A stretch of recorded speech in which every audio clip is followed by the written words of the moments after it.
Hello, how are you? I'm going to be reading from the Essentials of Strength Training and Conditioning. I'm going to be on page 127, Chronic Adaptations to Aerobic Exercise.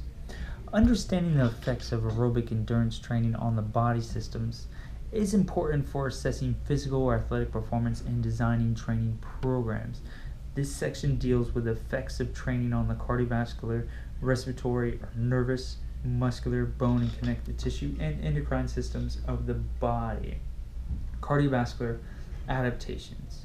Aerobic endurance training results in several changes in cardiovascular function, including increased maximal cardiac output, increased stroke volume, and reduced heart rate at rest and during submaximal exercise.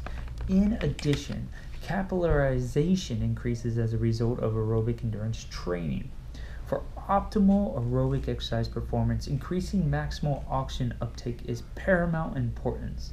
One of the primary mechanisms for increasing maximal oxygen uptake is the enhancement of central cardiovascular function, cardiac output.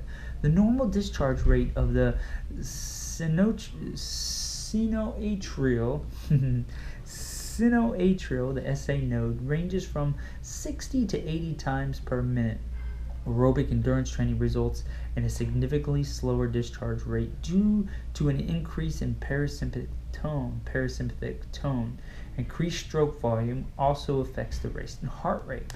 More blood is pumped per contraction so that the heart contracts less frequently.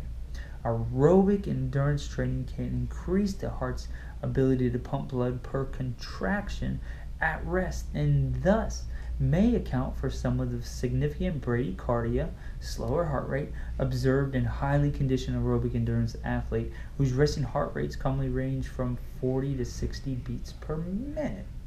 The most significant change in cardiovascular function with long-term 6 to 12 months aerobic endurance training is the increase in maximal cardiac output, resulting primarily from improved stroke volume.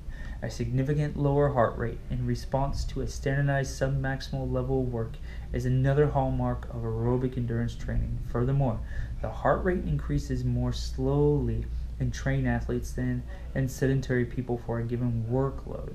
Because the maximal heart rate may actually decrease slightly with prolonged training, perhaps as a result of increased parasympathetic tone, the size of the left ventricle, both chambers, volume and wall thickness, and the strength of contractions, increased contractility, are key to increasing stroke volume and the submaximal as well as maximal exercise. In addition to delivering oxygen, nutrients, and hormones, the capillary circulation provides the means for removing heat and metabolic byproducts. Increasing capillarization has been observed in response to the increased density of muscle association with aerobic endurance training and is a function of volume and intensity of training. This increase in capillary density decreases the diffusion distance for oxygen and metabolic substrates. Cool, that was a good one. That's probably my favorite one.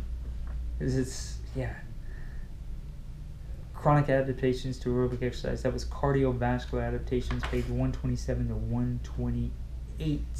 See ya.